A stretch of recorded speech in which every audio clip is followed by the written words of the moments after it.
Take me 7 6 5 4 3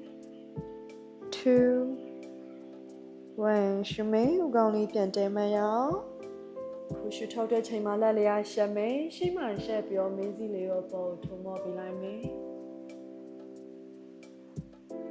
ရှင်းရလည်းပင်ကြော်လေးတခြားလေးဆွဲဆန့်ထားပြီးအောင်အန်ကျိတ်ထားတာလေးတွေရှင်းလဲရှော့ပေးမယ်နော်ဒီတိုင်းလေးခဏလေးထိမ့်မယ်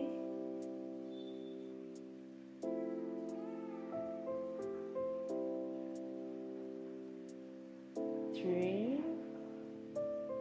2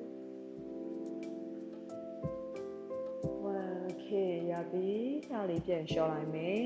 ရှော့ပြီးနောက်ထပ်တစ်မျိုးကြတော့ကိုယ်ညာလက်လေးနဲ့ညာနဲ့ရွက်လေးကိုတွန်းထားချလိုက်မယ်ဒီဥကောင်းနဲ့လက်နဲ့အားပြိုင်တယ်လို့မျိုးလေးတွန်းထားမယ်လက်ကလည်းဥကောင်းတွန်းထားမယ်ဥကောင်းကလည်းလက်ကိုပြန်တွန်းထားမယ်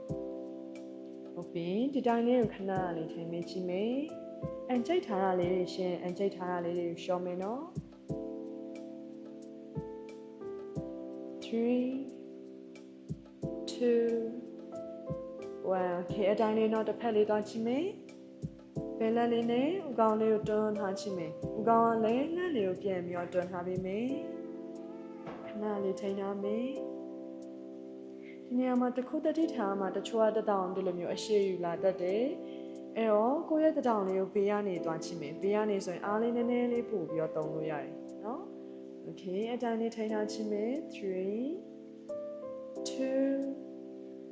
1ဟုတ်ပြီအခုလက်နဲ့ဖက်လေးရှက်ပင်အရှိရနေတွန်းချိမယ်လက်လေးကအနောက်ကိုတွန်းသွားမယ်ဥကောင်လေးကအရှိလာမယ်ဒီနေရာမှာလည်းအားပြိုင်တဲ့ပုံစံလေးနဲ့တွန်းထားချိရအောင်ဒီအားလေးနည်းနည်းလေးထပ်ထည့်ချိမယ်3 2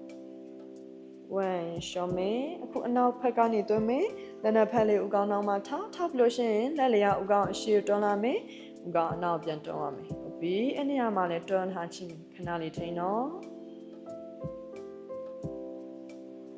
5 4 3 2 1 okay ဒါလေးရှော့လိုက်တော့မယ်ကဲဒီဟာဆိုလို့ရှိရင်တော့ပြီးသွားပါပြီဒါလေးလုပ်ပြီးတော့ကိုယ့်ရဲ့ဇက်ကြောလေးတွေပို့ပြီးတော့တက်တာသွားပါလိမ့်မယ်ဒီဟာလေးကိုနေ့စဉ်ပုံမှန်လုပ်သွားစေချင်ပါတယ်ဗီဒီယိုလေးကိုကြိုက်နေတတ်တယ်ဆိုရင်တော့ like and share လေးပြုလုပ်ပေးသွားပါအောင်เนาะကျေးဇူးများတင်ပါတယ် namaste bye bye